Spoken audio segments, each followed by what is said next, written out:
आता चौथा प्राणायाम. चौथा प्राणायाममध्ये आपल्याला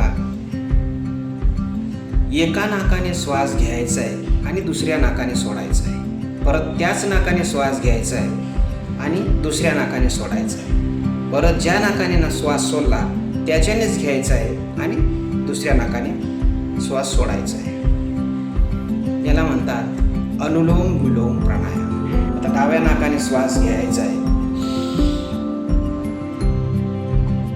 उजव्या नाकाने सोडायचं आहे,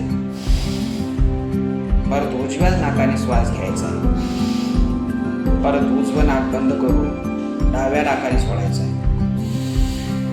परत डावं नाकानेच घ्यायचं आहे, आता उजव्या नाकाने सोडायचं आहे,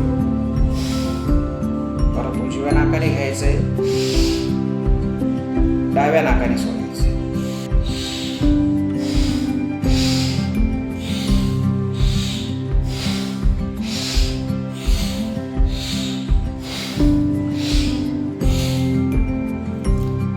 हा प्राणायाम आपण 3 मिनिटं ते 15 मिनिटं करू शकतो.